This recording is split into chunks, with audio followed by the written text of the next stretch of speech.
is Zimiti Chodeva, and welcome to the second installment of our Boardroom Forum live series on cybersecurity. Cybersecurity is essential in today's digital age due to the increasing frequency and sophistication of cyber threats.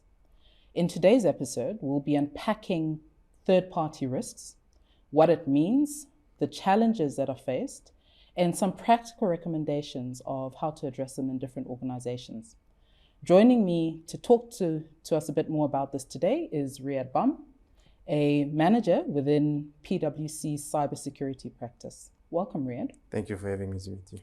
So to kick us off, Riyaadh, tell us, what is third-party risks? So third-party risks refer to the potential risks and vulnerabilities that arise when an organization depends on an external entity to produce goods, provide services, or access their IT environment. So these can include vendors, suppliers, partners who handle sensitive information or who have access to the organization's IT department. And these risks are significant because any compromise within any of the third parties can have a direct effect on the primary organization itself. So third-party risks can have a cascading effect on the supply chain, thus affecting the entire IT ecosystem of the organization. Okay, that's very interesting. And what are some of the important points that one needs to consider when managing third-party risks? Yeah, so managing third-party risks are crucial because they can have far-reaching implications with regards to an organization's risk posture, their reputation, and financial liability. So by managing third-party risks, you help ensure that the security standards of the third party adhere to that of the primary organization, so there is alignment, thus reducing the likelihood of a data breach or operational disturbance. So yeah, in today's interconnected world, managing third-party risks is an integral part of the cybersecurity strategy of any organization. And we hear about that a lot nowadays, right? Yeah, definitely. In terms of cybersecurity.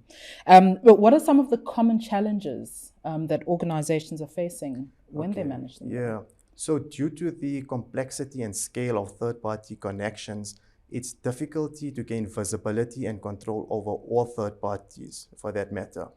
Additionally, due to the varying level of maturity levels of the third parties themselves, smaller organizations might not have the same robust measures in place as that of larger ones. And then, yeah, keeping track of third parties itself is very time consuming and resource intensive.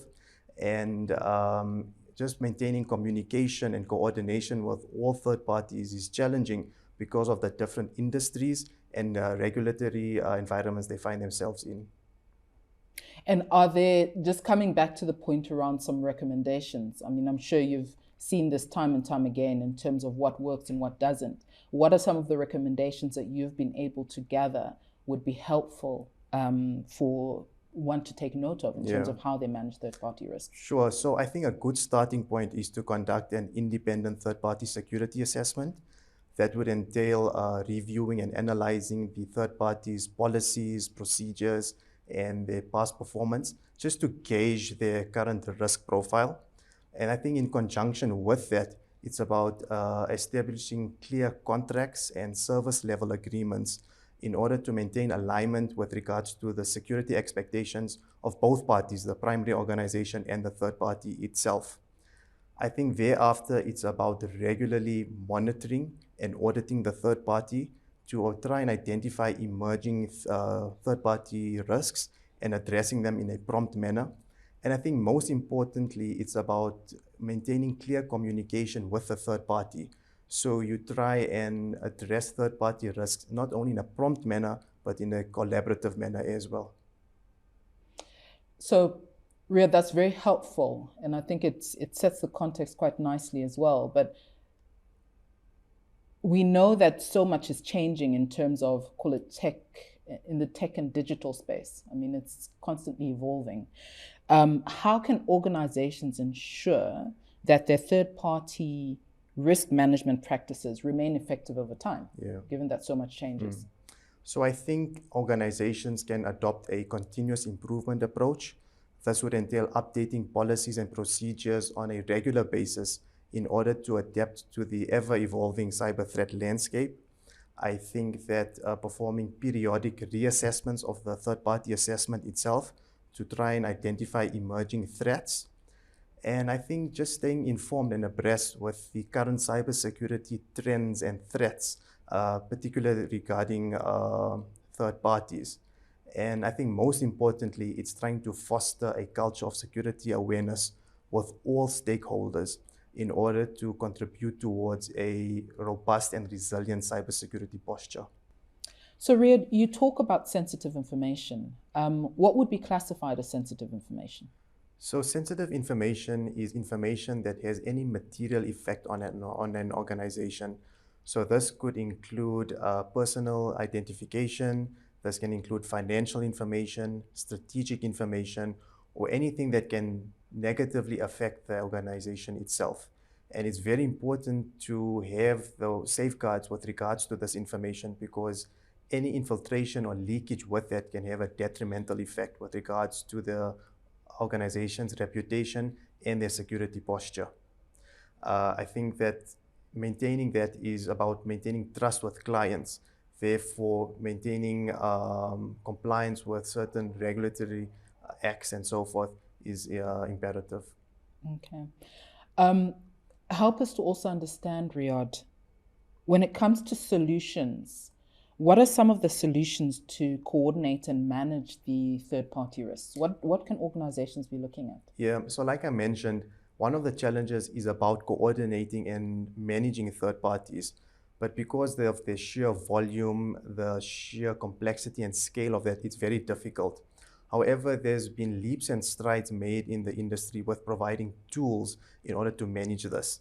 So for example, in order to assess documentation of policies and procedures, there is now repositories in place within the tool in order to align with certain controls itself, in order to see whether controls are passing or failing with regards to security awareness, vulnerability management, and so forth. AI is now being embedded in there in order to assist with this analysis, thus reducing the time taken to arrive to a conclusion as to whether a control is passed or not. It's good to see how AI is also applied in this, actually. I think that's... Yeah, definitely. I think that it's a dawn of a new age with regards to that, but we still haven't seen it in its fruition, if I could say that, because of its newness to the industry and the mistrust that AI still has with it. Talking as a cybersecurity analyst, we can't trust anything, so we can't trust the AI itself. Very interesting. So we know that this is one area that, like we're saying, is sort of constantly evolving, right? And I think one of the things we tend to hear a lot about is how regulation sometimes is having to play catch up. Yeah. Just picking up on the point of regulation, what type of regulation do we have, at the very least in the context of our South African context, in the context of our case in South Africa? What type of regulation do we have to protect organizations against third parties? Yeah, okay. So within a South African context, it's the POPIA Act, that's to protect personal identification and personal information, and then the Cyber Crimes Bill. From a worldwide perspective, or European perspective for that matter, is the GDPR, which is the equivalent of a POPIA. And for those who may not be familiar with GDPR? It's the General Data Protection Regulation Act. Okay. So I think the point that's coming up quite strongly in terms of some of the regulation is around protection of information. And I guess that's the crux of so to give an example, a lot of our data is being hosted in the cloud. There are various vendors out there that are providing these data hosting services, and they have to be compliant with these acts, for example. So for example, Microsoft Azure, Amazon AWS, they have to be GDPR compliant in order to provide some kind of assurance to their customers that the data is protected. So Riyaadh, what are the various frameworks in place to ensure that organizations are maintaining industry standards? So there are a variety of cybersecurity standards available in the market. The two most comprehensive, I feel, that are across the board for any industry is the ISO 27001 standard and the NIST framework.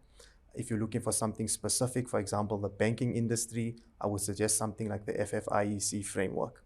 What's cool with these new tools, like I've just mentioned before, is that they are embedded within the tool itself. So when organizations are conducting the assessment on the tool, the frameworks are readily available and updated with the latest controls in order to gauge whether the risk profile is matching what their current performance is. Riyaadh, thank you. Thank you for your insights this morning on how organizations can better safeguard their systems and data against external threats. Thanks again. Thank you. And to you, our online audience, thank you for joining us. Do join us next time where our experts will delve deeper into cybersecurity.